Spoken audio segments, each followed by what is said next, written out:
is where the magic really happens. Sophistication of what you're putting on the plate is amazing in 25-year-old cooks, let alone 8, 9, 10, 11, 12. Only one of you can win the title of Australia's first junior master chef.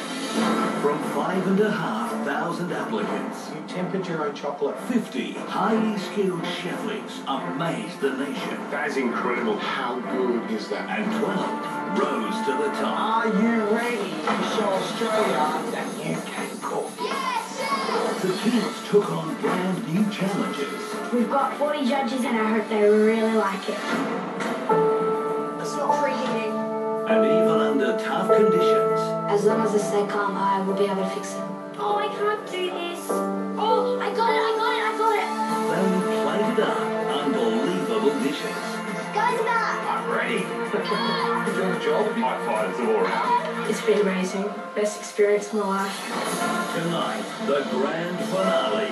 The kids return and turn the tables on the judges. They've made us sweat under pressure. Quickly! So now it's time for us to make them sweat under pressure. On the vine! Come on! Then it's all down to our final two. Jack It just comes down to this day. I've just got to try my hardest. and Isabella This is probably the most nervous I've ever been. battle it out in our toughest challenge ever seen. Have you taken into consideration that these two are only junior cooks? No, not at all. The end result will surprise everyone. That is unprecedented. It's never happened before.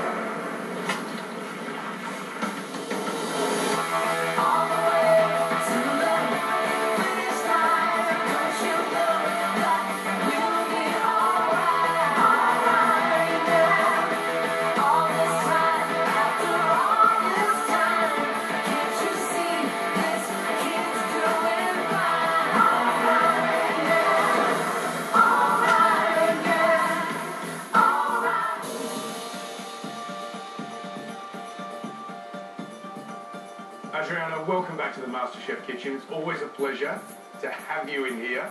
And you have rattled some of our coolest contestants in the past with your brutal creations. Have you taken into consideration that these two youngsters are only junior cooks?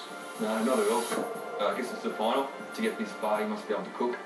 Adriana, that looks like an absolutely brilliant creation. Tell us what it is. This is the take on a classic pear and almond tart, and I call it pear perfection. Guys, if you think this looks difficult on the outside, wait until you see what it looks like on the inside.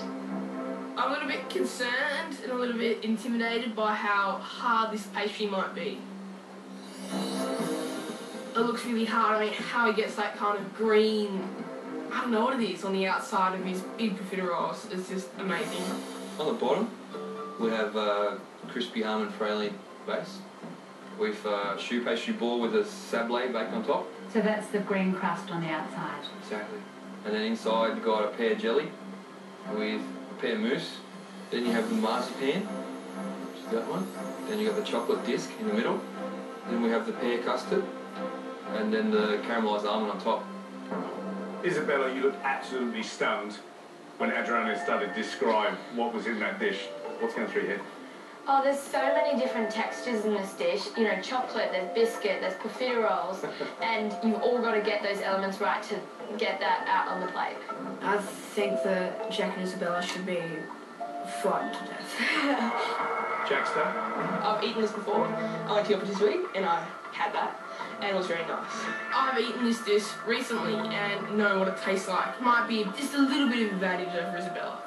Right, Adriano, let's hit them with a few pressure points, things that they've got to concentrate on to make sure this dessert is a stunner. The first pressure point is the choux pastry. You've got to cook out the flour properly. You've got to add the right amount of egg, so it's not too runny or hard. And then you never open the oven until you get a bit of colour on the choux.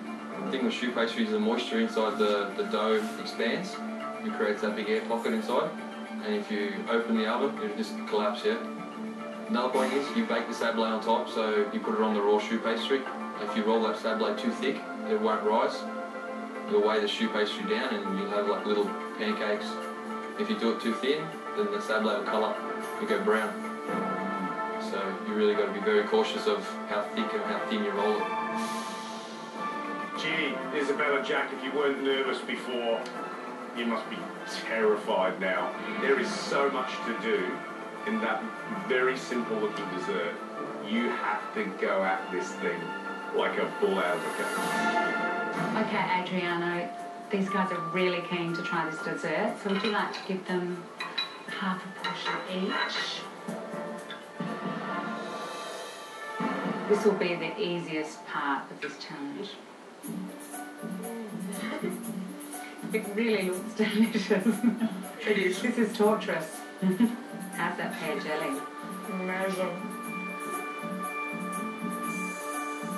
When I eat it, I notice that choux pastry has an incredibly thin layer and there's custard all around and in the corners of it.